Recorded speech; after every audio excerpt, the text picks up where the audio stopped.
back to the Bank on It podcast, episode 18. We are always presented by the Appalachian Newspapers. I'm joined by Randy White, the regional sports editor, and we want to say thank you to our sponsors, City Tire and Auto Center.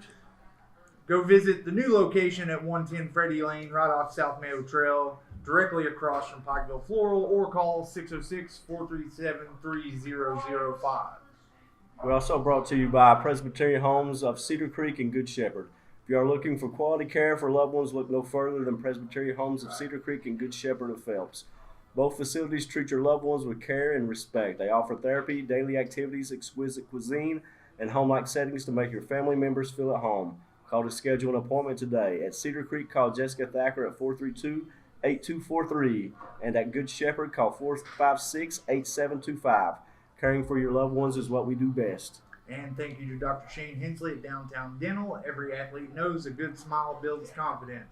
Dr. Shane Hensley at Downtown Dental in Pikeville can help build that confidence. Visit Dr. Hensley at 419 Town Mountain Road or call 433-1488 and score the perfect smile. Dr. Hensley performs all dental work and most insurances are accepted.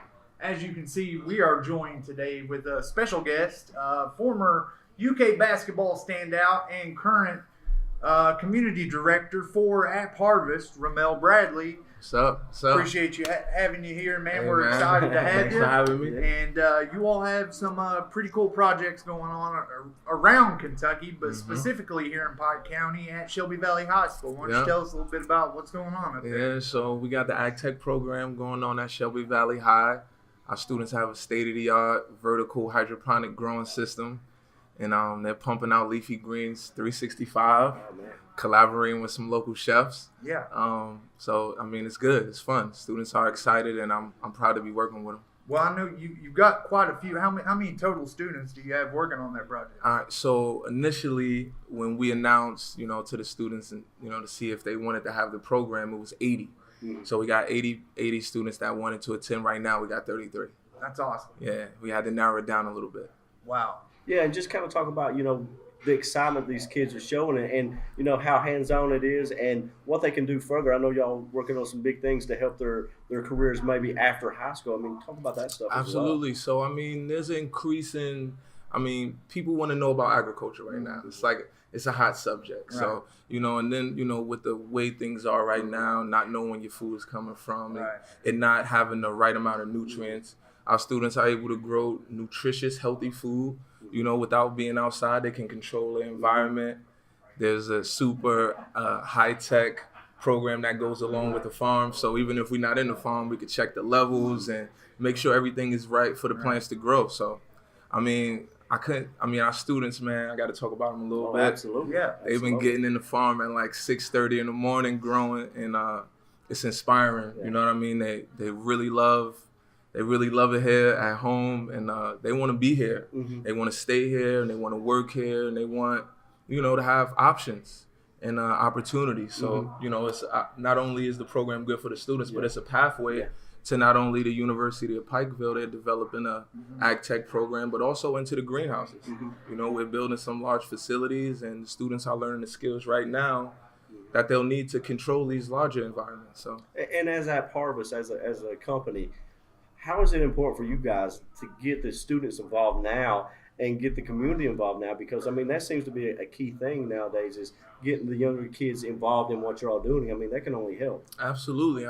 We always heard this, the students, the children are the future. Yeah. Our young leaders at Shelby Valley High, they are the next innovators. They're the future farmers, and they're the people that's going to be running things in years to come. So we want to get them ready, prep them now for what the future holds, and, just unlock all of the access and all of the opportunities that's available for them. Yeah, and, the state has faced, especially Eastern Kentucky, has faced some economic challenges with the mining industry, having so many regulations and different things going on.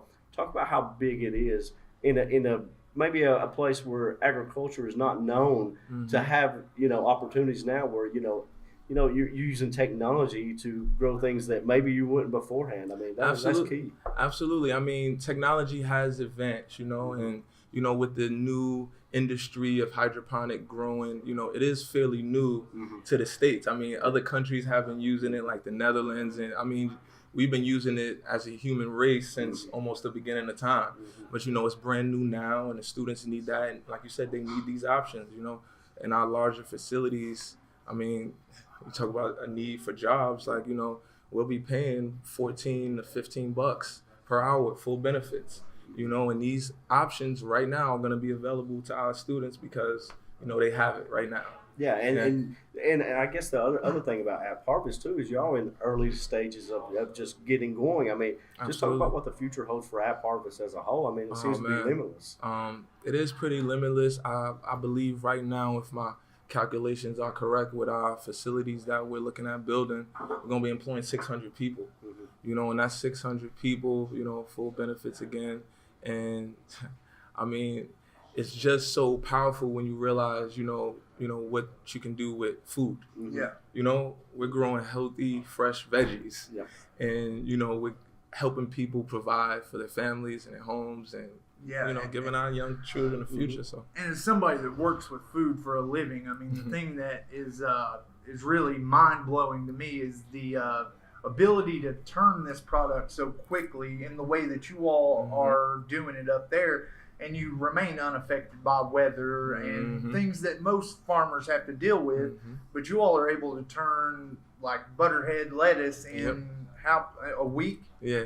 So it takes from planting and through germination and all of that, I would say the average timeline is about anywhere from 6 weeks to 7 weeks. Oh, okay. Yeah, about 6 to 7 weeks. Once the farm is completely full of plants, then we'll be producing every week. It'll be another harvest every week because the continuous rotation of plant, right? So the students right now, they got 4 varieties in the farm. And I mean, again, we control all our conditions, the lights, the plants photosynthesize through the LEDs, from the temperature to the water, and then the nutrients the plants get all of the nutrients that they need from a nutrient solution in an automatic doser panel, and it's controlled on a computer, and the students are learning all of this right now. So I mean, it's great, and it's makes me have a lot of joy and a lot of motivation. Well, and it takes good salads. Yeah, good definitely. salads. And it takes not only some next level dedication on the part of,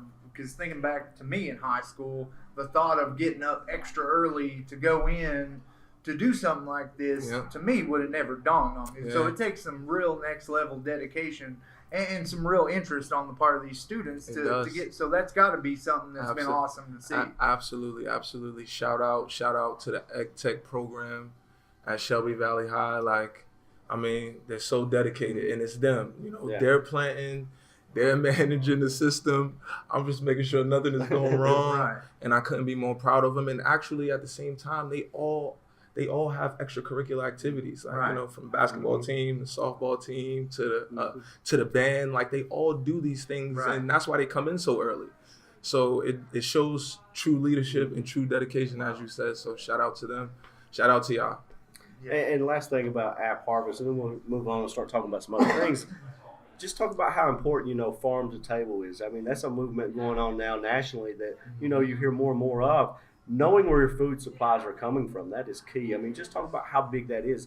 Bring that not just to Kentucky, but Eastern Kentucky as well, because, most of the time people don't have that option of knowing where their food is coming from. Absolutely. And I think that's that's a great question. It's more like a societal question. Yeah. People are just like, where is my food coming from? And then when you think about it, I mean, a lot of the produce are coming from a long place away, traveling a long time, and it's being sprayed with all kinds of pesticides and all kinds of things. And then we think sitting at a warehouse for a few days. I mean, absolutely. And then when you look at, a lot of places like Brooklyn, the place where I grew up, or, even here, with a lot of preventable diseases, so diabetes, cancer and obesity, all of these things could be prevented if you know your farmer. Exactly. Right? Like, if you know your farmer, you'll know, especially if you know our farmers, you'll know that we're not using pesticides, we're not using chemicals, everything is being, safety practices are at a high level,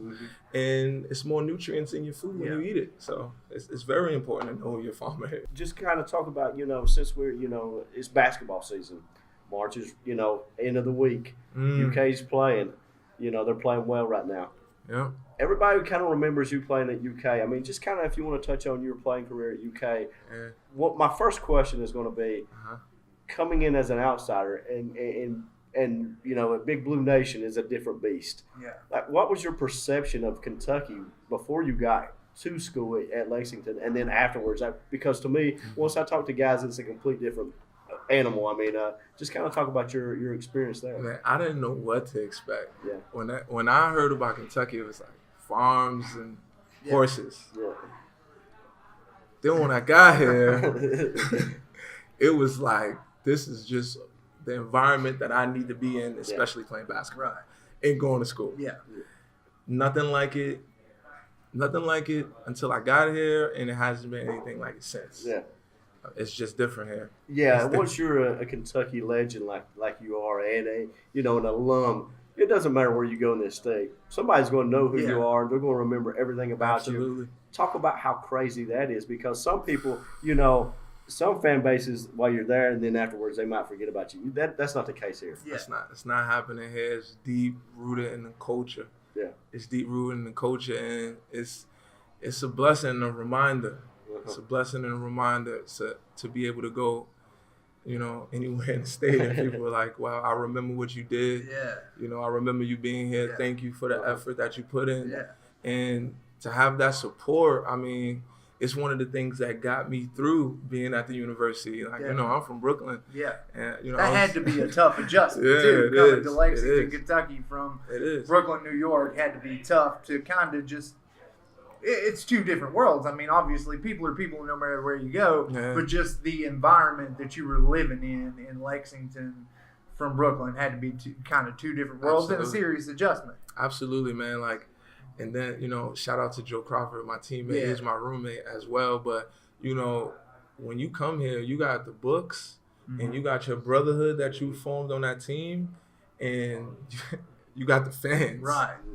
And I mean, wow. Like, I mean, I'm realizing that even now more and more every single day. But, I mean, it's nothing like that love and that support at its highest levels. Mm-hmm. Speaking as a lifelong UK fan, I know people who they live and die, but their moods depends on whether Kentucky's winning or losing. I don't think you can find that anywhere else in the country. Yeah. I mean, talk about how special that is, knowing that, you might mess up a little here or there, and somebody's going to let you know what they think about it and try to give you tips. I mean, just talk about that interaction. Look, listen to this. It's not another place like, okay, sometimes we wake up, it could be a snowstorm, right? It could be raining outside. Where if this was happening in any other place, it'd be like, oh man, it's a terrible day outside. But if we win, if the Wildcats win, it don't matter what the weather is like. Life is amazing. It could be sun shining if the Cats lose. The next day is gonna be miserable. That's wild. That's wild, man. I can't even describe that. Like, what is that? Yeah, I mean, that's one of the things. I think that's one of the things that most people don't realize about the state of Kentucky is you hear the basketball, it's a different level. It's different. Even going to like places like North Carolina and these other places, like, and haven't visited, they may be into it, but it's not like it's not like here. Nowhere, and they know that. Yeah, they know that. I mean, our fans are unbelievable. They know that, and it's different. And if you ask anyone that has lived in these places or played at these programs, like when I come in interaction with them, they just like, yo. Well, I got the craziest fans. I follow you on Instagram, and I know in the past, UK has always been really good about bringing back former players, inviting them back, and I've seen you at Rupp Arena here a lot lately in the past few seasons. What does it feel like just coming back in as a spectator? I mean, I know you've been out of school for several years now, but just coming back into Rupp Arena, do you get that kind of same feeling that you used to get when you step out on the court, or is it just a little bit? You try to let those feelings kind of go down a little bit. It's like a whole new level of experience, though. Yeah. I've been trying to get back to the state because I've been overseas for so long. Yeah. I've been trying to get back here, but schedules are conflicting. So I went in the gym. It actually happened to be my birthday, right? Got the opportunity to do the Y. I called Joe, said, brother, it's my birthday. We got to do this together. It wouldn't be the same. So we got the opportunity to do that. And for people to give us a standing ovation, like, man, I could have cried in there. They were excited to see you. I know they were. Like, It was crazy. Yeah. Dog. It was crazy. It's a whole different experience now. Yeah. It's just like a whole new level. Like, man, I'm still emotional about that day. It was like 5 weeks ago, 3 weeks ago. Yeah, and when you were coming in, you got recruited to Kentucky by Tubby Smith. Tubby. Talk about, playing for Tubby, because meeting anybody who's met Tubby, he's just the nicest guy you can meet. Absolutely. Talk about what it is like to play for him, though. I'm sure there's a different side to Tubby that most people don't get to see. Yeah, it is. He's tough. I mean, he had a military background, a lot of brothers and sisters. So he was tough on us. He wasn't giving us no slack, but at the same time, I mean, there's not a man to this day, that I respect more. You know what I mean? The way he carried himself, every time he spoke, was something that you was gonna be able to listen and learn from. Yeah. And so I mean, it was such an honor and such a pleasure to play for him. Yeah, and then, you got to play a couple years for Billy Gillespie when he first came in. Talk about that experience, because, Wildcat fans, they have their own memories of the Billy Gillespie area. Yeah. So I had him the first year. Yeah, your senior year. Yeah. Right? I had him the first year, my senior Yeah. year, and it was a lot of adjusting. It was actually probably one of the most difficult basketball seasons of my whole life. Yeah, definitely. But it definitely made me a lot stronger and a lot tougher being put under those circumstances. I try to think back, and it was a lot of crazy things that happened, but the positive thing was it made me so much of a beast that, like, I was up for in the conversations for Player of the Year and all of that kind of stuff. So it was crazy. It was wild. That's what I remember the most. It made me an animal. Yeah, that's what I remember the most about that 07-08 season was you were just leaps and bounds. Yeah. And you brought that swagger that just nobody else seemed to have on that team. And you were just one of the guys who game in, game out was a killer out there on the court. Yeah, and that seemed to be a lot of, the carryover from that mentality that some of those Tubby Smith teams had that were just dogs on defense and just got out there and just fought, minute after minute in the game. And that's the biggest part of what stands out to me in Billy Gillespie's first year, because that was such a tough season for everybody, players, fans alike. So. Yeah, absolutely. And I had that 3-year experience with Coach Smith, that was instilled in me also. Yeah. I mean, yeah, man, that year was crazy, but also what a lot of people don't understand about that year or don't realize, like, we had Jody Meeks. Yeah. He was a freshman. Patrick Patterson. Yeah. Like, we had a squad. All of these guys were hurt. We like almost the whole season had like 7 or 8 guys, 7, 8 guys practicing. Yeah. So it was tough it was a difficult season, but the love is real. Right. And the love is real, and I left it all out there on the court. Yeah. And if you're just looking at the numbers, that was probably statistically your best year all the way around. I mean, scoring wise, I think you were around 20 a game, if I remember correctly. I mean, just talk about, having to be a leader on a team, and, not everybody can be a leader. Very true. Very true. And it's through difficult times where leaders emerge. And that was a trying year, but it was up to me and it was up to Joe as well to continue to set the example. So, it was only 5, 6 guys practicing while I was still there every day before practice, early, staying late in every practice. No practices off. Yeah. Oh, you hurting? Oh, you played every minute last game? Oh, well, that don't matter. We still going to practice right now today. You're still going to be the first one in the gym. And I believe that it was that kind of leadership that helped us get to the second round. We would have never even, we made the year after that. We fought to make the tournament. 100%. We fought to make the tournament. Yeah. And I mean, without that dedication, without that, perseverance, it would have been a lot harder. That showed as the season went on, because you all played much better the second half of the season, it seemed like to me. I mean, obviously, when you struggle like that the first part of the season, it's going to build a team that's ready for anything that gets thrown at them. So, I mean, that was, it was just part of, the UK basketball history that's made us the fans that we are today. So absolutely. And then also to touch on another part, I don't know if it was you, Randy, that asked the question, was about how does it feel, to go anywhere and somebody gonna tell you something about something? Well, it's good. Yeah. And it's challenging because if you're doing the right thing, that encouragement is gonna be what you need. And if you're not, so you're gonna get checked real quick. Yeah. And you also gotta trust and believe. Like the fans here are well educated about basketball. Yeah. So 9 times out of 10, if something happened to me or in the game or in practice, if I didn't show up, if a fan told it to me, trust and believe, coach told it to me already. So I was just like, all right, confirmation. I already heard it. Thanks. So that's love. I respect that about the fans. Yeah. Come on. Yeah, and then after your playing career at Kentucky, you went overseas and had a great pro career. Absolutely. Just kind of talk about that experience because that's a whole different type of level of basketball over there that not everybody kind of realizes how good and how tough that those European leagues are. Absolutely tough and physical. Mm-hmm. Tough and physical. So I played in Croatia. I played in France. I played 4 years Israel, 4 years Turkey. I want to say every league that I played in, I led the league in scoring. I was an all-star in a couple places. Was blessed to win the championship in Turkey. Mm-hmm. So I had a good career, and I traveled a lot of places that I never thought I would get to see, and I'm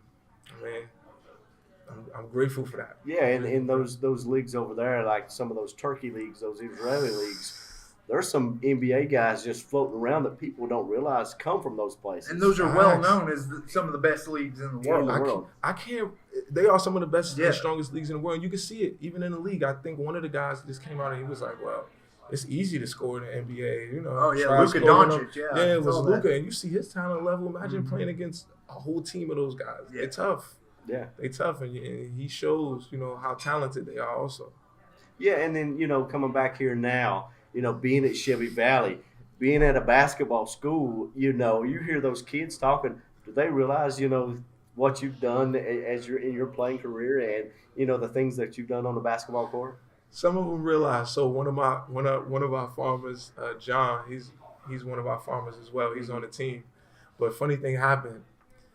One of the students, Tyler Johnson, who's one of the teachers at Chevy Valley High School. I got to shout out to Tyler. Yeah. Shout out to Principal Napier. They're great. They've been so supportive in this whole process. But so one of the teachers told Tyler, they were like, listen, man, why is our agriculture teacher at Rep Arena? Like, why do they keep putting the camera on our agriculture teacher? He was like, dog, that's Ramel Bradley, man. Like, he played there. He's like number 28 on the all-time scoring list. He played that UK. That's why. But that's a whole different feeling. Agriculture teacher. Yeah, and then once you come back here and you get to interact with those kids and you see their passion for basketball, as a player, what does that do for you? I mean, that's got to be something that's really cool to see and to be around again. Oh my gosh, it made me want to suit up and hoop. Yeah, it made me want to suit up and hoop, man. I don't want to. I mean, anytime you love the game and you play the game almost my entire life, half of my life. I see a basketball, I'm ready to go. Yeah, so to be at the school with the number one basketball team. Yeah. And the name of the school is the Wildcats. Right. It was and they're blue and white. And they blue and white. This was bigger than me. This was bigger than me. Yeah. So I'm right where I need to be. And I'm just, man, I wish those boys the most of luck coming up because it's playoff season coming soon. Well, they've got as good a chance, if not as the best chance to come out of the 15th region and go to state. I mean, they've got a great team this year, and we expect them to be right there down to the wire. Yeah. So. Yeah, and Cody Potter's one of these kids, that plays for Chevy Valley. He's a junior this year. Next year, a lot of people expecting him to be a Mr. Basketball candidate. Mr. Basketball in the state of Kentucky is closest thing you can be to being a UK player if you don't ever go there. I mean, it's a big accomplishment. I mean, high school basketball in the state of Kentucky is almost like the college level. People are crazy about it. Like, there'll be 5,000 people at the Expo Center tonight just to watch a first-round game. You don't see that anywhere else. Facts. That is a fact. And, man, Cody, Mr. Basketball? Maybe next year, Positive vibes because I know of a guy who is also from Kentucky, that was Mr. Basketball by the name of Chris Lofton. Yeah. Right? And it would have been great to have him come in with me and Rajon and Joe Crawford. And so Cody, keep doing your thing. Yeah. Keep doing your thing because Coach Cal is a hell of a recruiter. Yeah. And Chris Lofton, by the way, one of the biggest misses of all time by the University of Kentucky basketball. Just ask Kelly Wells Yeah. you by Oh, who my coached God. Chris Lofton. Yeah, Wow. shout out to Chris, man. A great player, great dude. Yeah. Yeah. Yeah, I mean, we can wrap things up now unless you got anything else you want to add about App Harvest or anything that's going on. Or if you want to talk about this year's Kentucky team, I mean, what's your thoughts on this year's squad? Our boys look great. Yeah. Our boys look great, and I've seen the progression from the beginning of the year. Yeah. I just wanted to keep on going, keep on progressing. I hope the big guy that just got hurt, I hope he heals up. Reed Travis. Yeah, Reed Travis, but that gives our other guys, Richards and the other one, a chance to get Montgomery, rolling. That's the hope. I just hope they take advantage of that opportunity. I hope everybody else keep gelling the way they are, and then I hope Hero continues to get more confident and more confident and really show his talent level. But I like us. I think it's maybe 2, maybe 3 teams that might give us an issue, but I think we can even deal with those people. Yeah. So I don't want to say too much. I don't want to mess up the zen and the vibes. Well, this is far and away a different team than the team that got ragdolled by Duke in the first game of the season. Facts. This is a different team. Yeah. Different team. Yeah. And continuing to become a better team Yeah. every day, And every night. It's like you can watch them grow up in front of you, and that's a That's fun wild. thing to do. Yeah. That's wild. That's wild. Shout out to UK. You know, that's where the heart is. Yeah. And shout out to Coach Kyle. I don't know how he does this. Yeah. But it's also that kind of leadership. Right. It's that kind of leadership that can make a team gel like that and improve and get better. Like, what kind of encouragement is that? Yeah, that's great. So good luck. Shout out to them. Well, listen, we want to say thank you again to Ramel Bradley. We appreciate you coming on and I talking appreciate to you us for having a me. few Appreciate minutes. your time, man. Thanks. And thanks for checking out episode 18 of the Bang On It podcast. Thanks, guys.